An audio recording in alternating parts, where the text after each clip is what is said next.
Sir સમાજ અને વિજ્ઞાન જેવા વિષયમાં મોટા મોટા સવાલ જવાબ આવે છે જે અમને પરીક્ષાના સમયે યાદ નથી રહેતા. તો એવી શોર્ટ કી કેવી રીતે બનાવી કે જેથી અમને પરીક્ષાના સમયે જલ્દીથી યાદ રહી જાય? Good question. અરે બહુ બધા છોકરાનો આ પ્રશ્ન છે કે સર સમાજ વિદ્યા છે, વિજ્ઞાન છે, આ વિષયો બહુ લેન્ધી છે, પ્લસ એના ક્વેશ્ચનો પણ બહુ લેન્ધી હોય છે, એને યાદ કેવી રીતના રાખવા? તો એક વસ્તુ એક એક્ઝામ્પલથી સમજાવું. તમે બધા જ લોકો મૂવી જોવા જતા હશો, રાઈટ? સર આપણે બધા જ મૂવી જોવા માટે તો જઈએ, અને મૂવી જોઈને આવીએ ને તો આપણને છે ને એ મૂવીની આખી સ્ટોરી લાંબો સમય સુધી યાદ રહે. લાંબો સમય એટલે ઘણી વખત તો 2-2 વર્ષ 3-3 વર્ષ સુધી પણ ઈ પિક્ચરની સ્ટોરી આપણને યાદ હોય છે. જનરલી એ બધાને યાદ હોય છે. કેમ સર? કેમ કે ઈ સ્ટોરી છે, ઈ એક આખી સ્ટોરી લખાયેલી છે કે આની પછી આ સીન, આની પછી આ સીન, આની પછી આ સીન આવવાનો છે. તો એઝ ઇટ ઇઝ આ જ વસ્તુને તમે તમારા ક્વેશ્ચનમાં એપ્લાય કરો. શું એપ્લાય કરો? કે તમારા ક્વેશ્ચનને સ્ટોરીની જેમ યાદ રાખવાની ટ્રાય કરો.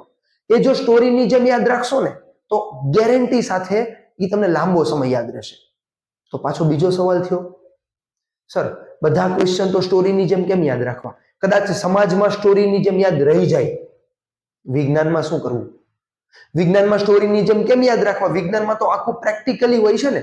તો પોસિબલ હોય તો કોઈ પણ ક્વેશ્ચન જેને પ્રેક્ટિકલી પરફોર્મ થઈ શકે એમ છે તો પ્રેક્ટિકલી પરફોર્મ કરો. પરફોર્મ કરીને એને યાદ રાખવાની ટ્રાય કરો, કારણ કે અનુભવેલી વસ્તુ આપણને લાંબો સમય સુધી યાદ રહે, આવું આપણે લોકો જાણીએ છીએ.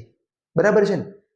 બીજી મહત્વની વસ્તુ બને ને તો તમારા કોઈ પણ ક્વેશ્ચનને ચિત્ર સાથે તમારી બુકમાં દોરો.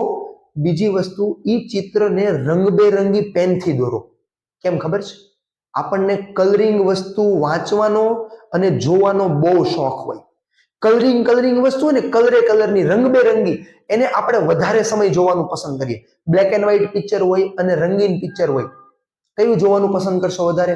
સાહેબ સિમ્પલ છે, બ્લેક એન્ડ વ્હાઈટ તો કોણ પસંદ કરવાનું? રંગીન જ ને. એકદમ મસ્ત નવા રંગબેરંગી કપડાં પહેર્યા હોય પિક્ચરમાં લોકોએ, તો એને જ જોવાની મજા આવે ને. બ્લેક એન્ડ વ્હાઈટ જોવાની ક્યાં મજા આવે આપણને? સમજાય છે ને શું કહું છું? તો જેટલી તમારી નોટમાં તમારું ચિત્ર રંગબેરંગી હશે, એને તમે રંગબેરંગી પેનથી લખશો તો તમને વાંચવાની મજા આવશે ને એ વસ્તુ તમને વધારે સમય યાદ રહેશે. કેવું યાદ રહે? ઓલા પિક્ચરમાં ઓલા હીરોએ કે ઓલી હિરોઈને ઓલું કપડું પહેર્યું હતું એટલે આ કલરનું હતું, આપણે એવું જ લેવાનું છે. કેવું યાદ રહે? રેન હા કે ના? હું ઈ જ કહું છું ને, રંગબેરંગી પેનથી લખો, તરત જ યાદ રહેશે. એની ઉપર બોક્સ દોરો. આઈએમપી ક્વેશ્ચન છે તો કે આ વસ્તુ આઈએમપી છે, બોક્સ દોરો, રંગબેરંગી પેનથી દોરો, તરત જ મગજમાં લાઈવ થશે. યસ સર, આ લખ્યું છું મેં. સમજાય? આવી રીતે તમે પ્રિપેરેશન કરશો તો કોઈ પણ ક્વેશ્ચન ઇઝીલી અને લાંબો સમય સુધી યાદ રહેશે.